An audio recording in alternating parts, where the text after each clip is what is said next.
Please go away. Please go away. The character? I got to found another and gone away. With or without future, my life is filled with gloom. So day after day, Stay where? I stay locked up in my room. Is it clean? I know that you, What? it might sound strange, But I wish it would. but I wish it would rain. Oh, I wish it would rain. Rain, rain, rain. Oh! I thought, yo, that shit was Nights are cold. You know what it is? There you go.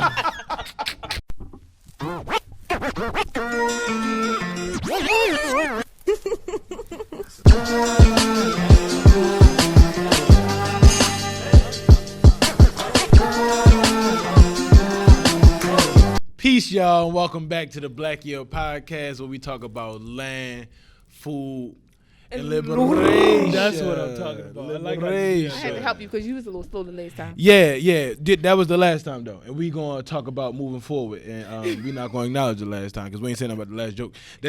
So we want to welcome y'all back, and excited to have y'all today, man. We got a topic that I think y'all really gonna like, and it's really around talking about telling our own stories, right? Being clear how that happens, being clear why it's important, being clear why you should be the one to do it, why we should be the ones to do it in our communities, man. So it's branches to this tree that we're gonna talk about today. But before we get into that, I think we gotta start with our Food Apartheid stories. Excuse me. Pause. Oh, What's up, y'all? I'm out of pocket. Yeah. It's your girl, J Baby, I'm out of- it's the and we water. here He with out of Lee pocket. She in her bag. and I'm drinking school EJ water. over here. I'm drinking Baltimore City school water. They stopped that That'll a count for long something. time ago. Dang, I forgot they stopped us drinking out the water fountains in school. They stopped Drew from drinking out the water fountain. So that's why today we gotta tell our own stories. Yeah. We ain't been drinking out faucet water for a long time. All right, but go ahead. You died, bro? You died. It's the water, y'all. Wake up! My bad. Your system turned on. You did a reboot. Well, how the windows used to cut off, yo. Right. The system reboot. All right, my bad, y'all. All right, go Hey, ahead. but seriously, Go man. ahead, Yo, it turned off like Before it we- just turned from 99 to 2K. And remember that? Call, Where but everybody was Xbox got yo the anticipating? 3 rings of death, yo. Oh, yeah. That was my second ring, yo. Yeah, right. That's my third cup today. I better stop pushing it. No, yeah. So I'm excited, man, to get into our topic. But let's start with our Food Apartheid stories. And I'm ready to go, but also I want to hold space for y'all. Yeah, I know you got one that's burning the fire in your pockets too, bro. So I want to want let me you to share go first? Yeah, please. You can Yeah. go first. I'm just trying to hold space. Gone. So my Food Apartheid story, right? It's a tragedy. to be honest with you. Yo, real shit. the real- real stuff. I ain't even get the jokes out from last time, so that's my bad. When you said it was a tragedy, I couldn't even hold it this time, so I'm so sorry about that. Yo, I'm good though. It's all good. All right. Well, my Food Apartheid story, it is a true tragedy made of the types of material that Disney would take and make into a movie. I was about 20, maybe 21. I ain't quite graduated from college, but I was commuting. I was living at home. My mother was at work. Everybody else was at school. And I was hungry. That's where every tragic story starts. Every man for themselves. Everybody. And so this was during a time when you was just thugging it out. I was just hungry, and I was a vegetarian at the time, and it wasn't nothing in the refrigerator but Salisbury steaks, fish sticks, chicken nuggets, chicken tenders, and fries. I wanted some fries. But I'm a risky bastard. I've been a risky bastard when it come down to food. I put the grease on. I'll be honest with y'all. I had to relieve myself. All right. So I sat down on the throne. If y'all get where I'm at. Yeah. That's But not I ain't good. turned the oil Yeah. down. Yep. Dang. So then I was like, oh, this hot. Let me get this. This was one of them times where like I'm on my phone. What was hot? The like everything was Oh. out my ass and everything. I can say ass, right? Yeah. So You definitely You know see what I hot. mean? That's for sure. so everything hot and the grease hot. So I go up, I'm like, oh, I'm gonna be honest with y'all. I think I ain't even pull. I might have my drawers up, but I ain't pull my pants. I'm like, oh, this is starting. This is real. So I'm like, all right, boom, here we go. You know what I mean? How you supposed to just, you know what I mean? Put air fry in there just to test it. Yeah. And you. Yeah. The choir. I hate frying. That's what we call it. The choir. The choir. Call it the choir. It was Listen. singing. But the mass choir, it was wild. I put in a handful of fries. Oh yeah. And the joint went up. But listen, from years of frying everything, it was grease on the ceiling. So, right. So it goes The up built-up and grease. it splash in the fire. The fire hits the wall. And the wall goes ablaze.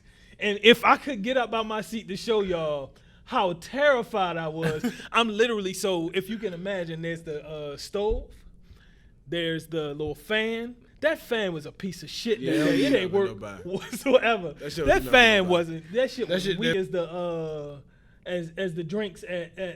But anyway. Oh Lord. So, or maybe I shouldn't have said it. At your local club. Cut that out. I don't want to be canceled. Anyway. Excuse us. So you got that. You got the fan. Then you got the wall. Then the wall, and then there's more stuff around there. But the only thing left is a window. So the fire goes up, hit all of the grease area. So I run as far as I could go, which was to the window, to the wall. Right. And I'm not gonna tell y'all the rest that happened. But I fall. And I'm like, ah! Right. And it just kind of fizzled out. But that wasn't the problem. My food apartheid story starts actually when I had to tell my mother that her ceiling had black marks on it. And you know what I did instead of telling her? What? I went to go get some paint. I was like, we're not about to do this. So when For she got real? home, I had to tell her, but I was already You in made the act. effort, yeah. And so You made the she was a effort. little upset, You gotta but at least appreciate- she had new walls. Yeah, you so gotta I had to appreciate paint that. the whole thing. My food apartheid story, I painted the whole kitchen Yeah, you can't and just the have whole that dining white room patch. as well. Because it wasn't going to be like white over here and ivory on the other side. We're not about to do that. So that's my food apartheid story. Never got a chance to eat them fries. Were Yeah. they even still there by the time? I'm not sure, to be honest with you, because Yo. at that particular point, I was not having it my way. So, yeah. Anyway, all I'm right. not. Oh, can't say that. Yeah, we can't Sorry. say it, but yeah. I'm tired. That was my food apartheid story. I like it, Almost bro. died. It was You trash. almost I'm Fried. actually happy to have you here, bro. Fries they ain't even worth that. You know what I It's mean? not. Well, I appreciate Yeah, that. Disney, for if sure. you want Steak fries are. to buy that story, I'm here. Yeah. The frozen one. Yes. What? Never mind. Huh? Let it go. No. Okay. He's supposed to be frozen, so you could see. All right. So, thank you, E, for sharing that. Ashley, Janet, Annette, would you like to go? I don't know. I guess I can tell my story. Oh, It tell ain't your really a story. story, but Tell your story, cuz. so yesterday I was cooking. I was like, I asked the question: at what age did you picture your Sundays going? Like, how did you picture your Sundays going? Mm-hmm. I think. What you at? You asked me how old was I when Yeah. I thought that? I don't Yeah. even know. I would say middle school, only because I wanted to get out of there. It was four of us, including my mother, and I was just like, I'm gone. So when I leave, I'm leaving. Don't come with me. Don't bring nothing. Y'all ain't coming here. But back to my original story. So yesterday for dinner, I made jerk chicken stuffed with crab meat, greens with smoked turkey necks, baked macaroni and cheese, some like little zesty corn on the cob, and I made cornbread. He did. He got his third ring. Wake up. He got his third ring. I thought you said jerk chicken with crab meat stuffed in it, yo. I did, and it was so good. Like I fried it, then I put it in the oven, then I put. It was dark, just like you, but he died. Bro, you highly and perfectly melanated, bro. My fault, bro. Thank you, bro. It is, and the sun is like ricochet. It's like it's Yeah. hitting you good. I don't care what nobody say. Wasn't nothing worse than that under the bed joke put on me that one time. I mean, that, You did. that's all good though, cause that was like around noon during the day. Go ahead. Oh, shit. Go ahead. No, I'm good. I ain't cry. I probably cried for like 10 minutes off that joke. All right. I'm sorry about that. Oh, dinner. Right. So that was my dinner. So Sundays, I normally wake up and I be like, what I want to cook today, how I want to feel. Depending on how I feel was depending on what I cook. But this Sunday, I was like, I want to feel like I'm home. I want to just, have some good memories. Because I had to wake up smelling food because I start early, early in the morning. So my food be done by 1 o'clock. Well, it wasn't done Oh my God. Sunday, but. Yeah, oh my God, that's nice. Yup, it was. Yeah. So I guess my story is just really taking me back to my history and my family and what we all used to eat and we used to cook and sit around the table and just have a good Sunday. I just felt like home. I was resting and I was just peaceful. And that was it. That's my story. And I'm sticking to it. That's lit. You should. That's lit. You should. Just like that butter probably stuck to that corn on the cob, didn't it? It did. I tell you some minced garlic with some no. Did you use butter or vegan or something? Or was it butter? No kudamuda. No, none Butter. of that. Just regular butter, minced garlic, a little lemon pepper, a little Old Bay. Mix that up in there, put that on the corn. It's a secret ingredient. I can't tell y'all because then y'all gonna want to steal it. But it was good. It was fulfilling to my soul. Actually got soul. Ow! Thanks for sharing that. Hey, Jimmy! Gotta kiss myself. Good pal. Come on, y'all. Nigga, what's your story? Yeah, so I want to say before I move on to my story that your story really brings back a lot of memories. I actually often think about that, about family Sundays and big meals on Sunday, just traditional Sundays, you know what I mean? Football games and sitting everybody, the men in the living room, the women in the kitchen, and not, you know what I mean, but just out of how the family is. I'm not barking up the wrong trees here. I'm just saying, growing up, that's how my household was. And generally, you know what I mean? Yeah. I'm going to go and tell my Food Apartheid story. I just wanted to say, acknowledge that Ashley's story was really fulfilling to me. Yo, I cried just now. You cried? About it, yeah. I died twice over here, yo. Ain't nobody revived me, yo. I did. I said, get up.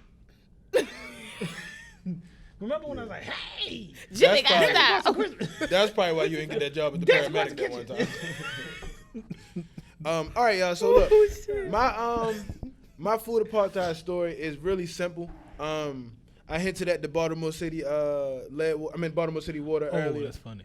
But essentially in Baltimore City schools, you drink out the faucet. I wouldn't be on this podcast with you right now. Let's be clear about that. Because you'll be in prison. I don't know if you said I'd be where? In prison. Oh yeah, one of the two. Everybody who drank from lead pipes in prison right now. Interesting. Yeah, unfortunately. Yeah, or working there. I'd have been one of them though. I know for sure. Yeah.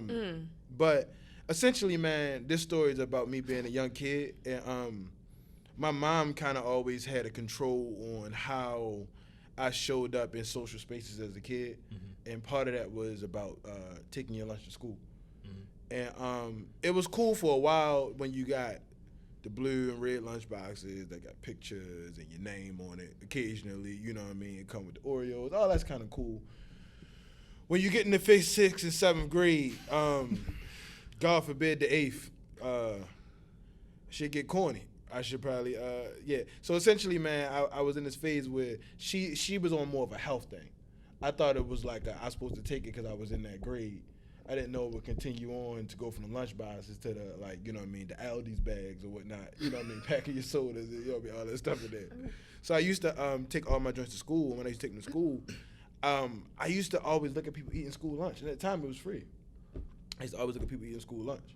And I never thought I could get school lunch because I always brought my lunch. You know what I mean? I'm talking like my book bag was always, you know how your book bag extend? I always had the extender on my drink because I had a lunch box in it. You know what I mean? Ultimately, one day, man, I didn't want to eat my lunch. I didn't want to eat the sandwich I had. I think at this time we had bologna. You know what I mean? I hated bologna. I was starved if I ate bologna at that age. And I went into the school line with $2.50, and I found out that day I got free lunch. Do you know, maybe like a month later, bro, I probably had like 20, maybe 25 sandwiches in my book bag. One day I came home, my mother was wondering why I was getting so heavy. Sure enough, and mind you, I'm pretty much like, I'm getting up there. At this time, you know what I mean, I would leave it in the locker. It would just be on some and then we had bologna for a while too, because everybody want that damn bologna, yo. I wanted the little plasma pepperoni pieces with the little, you know what I mean, the pepperoni sprinkles on it. You know they want old pepperonis. Yeah. Right. But yeah, man, I really enjoyed that. Right. Squares. Yeah. And turns out when I cleaned my bag, I used to try to clean it on the way home, throw it, you know what I mean, the bushes or give it away. And I missed one. And I think I might have missed, if I had to guess, it might have been one of the first ones. And she found it in my book bag. Yeah, she found it in my book bag. and it was like blue and green when she found it. Yeah, it was pretty bad. She never packed me another lunch, and school lunch started costing $2.50, and I couldn't really try to make do. So, Oh. yeah, no, it wasn't bad. I started packing lunch again, essentially in the 12th grade. It just was it just was no. I mean, essentially I had to start packing lunch though. It was getting out of hand. Yeah. So it was like you don't want to appreciate the lunch I'm getting. You know what I mean? And I was, but it was pizza. You know what I mean? Pizza you get the Salisbury steak with a little sauce on it sometimes. You know what I mean? You got the Cloverland milk. You know what I mean? I nobody, you know what I The mean? turkey and gravy was really good. Yeah, I mean, all of that for real. It's a couple of things. That I was just like, yeah, man. But that's my food apartheid story. It's just the time I chose school lunch over packed lunch. And really, that was just out of, like, being socially normal with what I thought in my head. And also, it tasted way better than that bullshit-ass bologna sandwich, yo. Was it the bologna with the red round it? Yes, yo, now you had to take it That's a off. good bologna, Like, though. no, what you mean? That's the good You fried gotta put bologna. the whole red thing in your mouth and like chew the bologna from around the edges. No, I never eat the ring of death. That's not me. Yeah. So with that being said, y'all, as we surpass the ring of death, and with that being said, though, let's really dive into our topic and talk about telling our own stories and how we always started off is just sharing our opinions and our perspectives, if you will. Just talking about what telling our own stories actually means, especially now and today where everything is so modern, digitized, you can reach the other side of the world. Just like telling your stories back then looked a certain way, and that helped to get to where we are. But as it continues to evolve, man, just it's kind of starting to blow my mind. So what do y'all see when y'all hear telling your own stories? What comes to mind? How do you feel? You know what I mean? What, like, would you eat the bologna, the red piece out the bologna, or no, fuck, go ahead, do that. I would eat the red piece off the bologna. I Okay. would say no. I ain't gonna say it again. No, telling your story, listening to a story, or telling my story. No, like, when I say telling stories, I mean like our stories as a collective, but also your stories individually. Like, what does it mean to make sure folks knew who Ashley was? What does it mean to make sure folks knew what Cherry Hill was? Where did Cherry Hill come from? And making sure that lens is not just coming from like a school book in the school, right? But a person who actually lived through those roots and those trenches. That's a good question. That's a really good question. Appreciate you, gang. Only because, like, telling a story, when you actually, like, back in the day when you tell a story, you was like, yo, I went around here and such was around here and we did this and we did that and then. But now it's like when you tell a story, it was like, all right, this is what happened to me. This is how I felt. This is, where it came from. Now, like, in today's time, people are really trying to understand a story. So it's like, what did you experience? How did you experience it? Like, what caused it? Or it's just like telling your story has to be from, like, experiences. Like, my story is my life. Like, what you see is my story. You might hear me saying one day, I don't feel like I want to be bothered. You might hear me saying I feel. You might hear me saying I'm sad. Like, it's a story. So every day, that story is being told, whether you see it or not, whether you hear it. It's being told. It's personal experiences through building relationships, your day-to-day life. It's just, it's authentic. I don't think it can be, it can be written, but it's going to be altered. It won't be No, really I agree. I was just about to say too that. real in a book. Yeah. That's dope. So I got two things that come to mind. One is like my opinion on it, but two is a gem, right? I'm reading this book called Why Things Catch On, and I'm going to drop a gem for y'all. Make sure you get your notebooks out. But essentially, my opinion on what it means to tell our own stories is exactly what you said, right? I think we have to be very careful about telling a story, right? Because you could write a story, you can portray a story, you can give a excerpt, or just a small portion of a story, right? But when you tell a story, I think there has to be every part of it, right? I think there has to be emotion. I think there has to be the climax. I think there has to be the struggles. I think that whole, because the thing about not telling the whole story is that you leave out something that's somewhere where somebody understood and could be connected to it and could have, and could understand it. So when I say telling our own stories, thinking about like community-wise, I think of it like there's people that actually lived in these black spaces, in these black communities, and there's so many perspectives on what these communities look. It's portrayed in movies, you know what I mean? You can tell a difference, and this is something simple, but you can tell a difference from, a black movie produced by a black man or black person, and then you can tell the difference from a white movie that's like done its best to give, you know Right. what I mean, the perspective of what it looks like in community. But there's some things you just can't capture. And I add to say that my second piece that I was going to say, reading this book, they talk about the strongest marketing strategy you're ever going to have, and it's always going to be word of mouth. Like, you can digitize everything, but the thing is, when I come and tell you about what I did at BYI at that event, you know what I mean, back in 2016, you know what I mean, then I'm coming to you as a person, one, just like you, excited, you know what I mean, bringing the energy, all those things. You can't get that out of a book. You can't get that out of a post, you know what I mean? Now, granted, those things serve a purpose. I agree, but when we talk about capturing our stories, I think it being able to be told from the horse's mouth that actually was in the race, you know what I mean, during the time, and can tell you about the horses next to them and the jockeys that did X, Y, Z. I think all of that is so major, and that's how culture actually gets transitioned or deposited into different eras and different decades, man. So I just think about and this is gonna sound something crazy, but part of my culture has always been hip hop. You know what I mean? Every community I've ever lived in, it's been hippity hop hop hop. You know what I mean? We haven't changed it, but it make me think about make them say the nine, like, you know what I mean? That at that time I was like a buck. You know what I mean? I was a kid, and that came from just sitting around watching my dad. You know what I mean? And the interested, you know what I mean? I ain't gonna say, the interesting thing is that at those times, man, I just had to say is that those experiences that we have, whether in-house, whether in family, or whether in community, or even at large, traveling and how you felt this time, you know what I mean? I heard black folks talk about their experiences back in the 80s, no, I'm sorry, not 80s, back in the 60s and 70s, going to down south, and you know what I mean? Like, it's a different kind of understanding you get to have with that. So you sparked that for me. I ain't mean to rant on. Excuse me for that's a nice shirt, E. I ain't mean to rant on this. Oh, you dropped your mic. Yeah, you posted that when you finished talking, bro. My apologies. It's all good. Okay. But yeah, that's I just was how I'm dropping saying, the mic bro. like you were dropping some knowledge. My Yeah. apologies. Oh, okay. Knowledge is dropped. Yeah, you like that? Smooth. Smooth operator. Jimmy, go ahead. You know, interestingly enough, yeah, there's a fine line between a smooth operator and a smooth criminal. I'll come back to that later. Yeah. Anyway, so yeah, man, for me, you know, I don't know. I'm trying not to talk too much on this. No, We'll talk about please this don't for hold back. days and hours and weeks and Please don't hold back. millennia and light years. Like, nah, but I was like, get to the point. All right. But yeah, I mean, to y'all's points, I definitely think it's important that we tell our stories. One, so that nobody else tell our stories and we can tell our stories authentically. But I think you brought the last point home around like the word of mouth piece. People, yeah. And the lost art of storytelling is important. I mean, well, one, we were talking before we, aired about before we, started recording about the various ways that we can tell stories right now. And I think that there's a utility to telling stories on Instagram, you get what I'm saying, TikTok, whatever, or through a reel or whatever. And I think that that's great.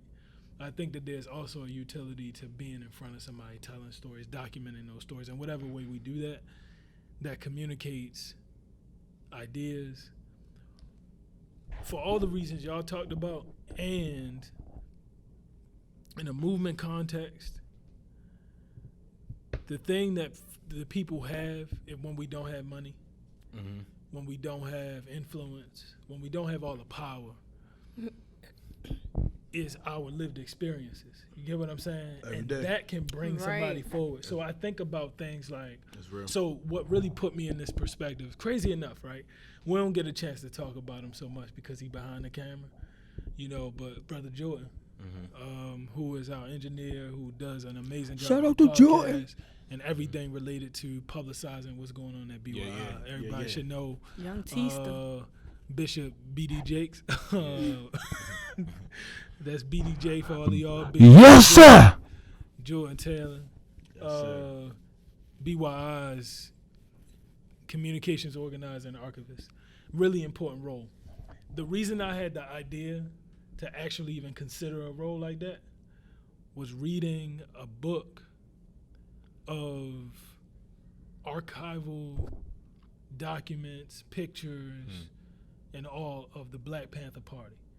Somebody, under the sound of my voice or not listening got my damn book, I want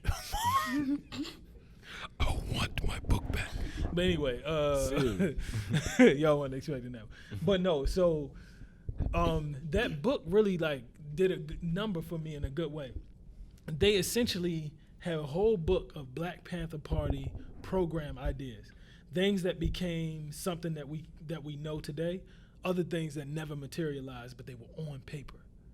What that said for me, whoever excavated the archives or whatever and made them available for us did the painstaking work of leaving what I like to call breadcrumbs.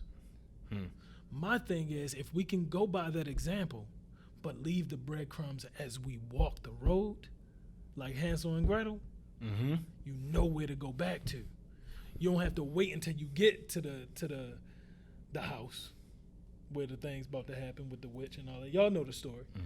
To then be thinking like, I should have left them breadcrumbs. So trying to think while we young for when we old. Yeah. You get what I'm saying? Yeah, long all game. things gonna change. And so his role is critical. We're talking about this podcast right now. But photographs, documents, all things that 50, 100, 300 years from now, however we are capturing information that we still be around. had, he said he hoped to be around. That's what he said. Yo, on that slow diet. I know BC. I was trying to go that's BC funny. on these boys. BC Lee. Before, but anyway, so. Huh? Oh, you can't say that? You can't say that either? Oh, damn. You be able to say that. You can't say before? All right. Okay. All right. Before crypto. All right. There you go. So anyway, being able to tell our stories is important, but really thinking about that story and crafting it and leaving it. Yeah. That's the part that's important for me. I feel like we got to be able to think ahead of time. So we're walking the road, but we got to be able to document, take pictures, draw, use every medium at our disposal, whether it's a reel, a story, a picture, a document. My documents. A sketch. You feel me? A podcast. Something authentic, though. Whatever. I love it. You know what I'm saying? Any medium that we have available to us, we should be documenting those stories because we don't know who's going to care about our work. More importantly, if you document it and present it, you don't have to worry about who's going to care. The right people gonna find it. Oh, absolutely. You feel me? Absolutely. That's why I think That's it's important to tell our stories. You and know I what was I'm just thinking about that, like all the work that we done, even like since me being with Black Yield, like my son, looking back, years, like this is what my mother did. Or even just like what it was, when we did the march, he didn't even know. And I don't look at stuff. I didn't care about that. But 30 years from now, he was like, yo, my mother was out here fighting for this with them, like. Those pictures and those captions, like this stuff is this. These are the parts that they need, like to see and to hear, in order for them to like have some type of way. Shit. Absolutely. We can say shit. Man, y'all got me going. I want to talk about. I want to segue into thinking about like how this stuff gets delivered now, right? But one of the ways I want to lift up, or a few of the ways I want to lift up, Eric, you spoke about just the whole authenticity piece, right? And the idea that like it's coming from unaltered at the same time. It's coming from the source, but also unaltered, untouched. You know what I mean? It's pure as it's going to get. With and I say to say is that like, let's put it this way: as a kid, I've always been a fan of rough draft. I like a bunch of red ink on my page. You know what I mean? Tap me up. You know what I mean? That's my kind of stuff. So I say that to say is that like growing up, I've watched so much stuff that I didn't realize that was almost what could be considered, if we really want to look at it this way, as time travel. But when you go and watch Malcolm X speeches, whether on YouTube or whether you listen to the audios and you hear the voice and you can hear the chatter in the background, it's a different thing than, you know what I mean, being able to be told or read about it in a school book about what he was standing for. You hear how this man speaking names. You hear how he refers to such things and such concepts. You hear what he puts emphasis on and what he peels back on. So it's like that's a major thing. Even something is and this is more modern, but I'm a fan of Hove, thanks to EJ. That sounds a little shady, but I'm a diehard fan of Hove now, thanks to EJ. But essentially, the trials of him being in the studio, him and Kanye sitting there. We're talking about people who are now, when we were kids, are now billionaires. So it's the idea that, like, the best thing I think that we can do in this life, no matter what you're doing, if you hunting towards something, you're moving towards something, you gotta leave a blueprint. Yeah. You know what I mean? And when I say a blueprint, people be trying. I've always messed that up. You better put an M on that. People always want to kind of polish it up and present it to the world as if it look good.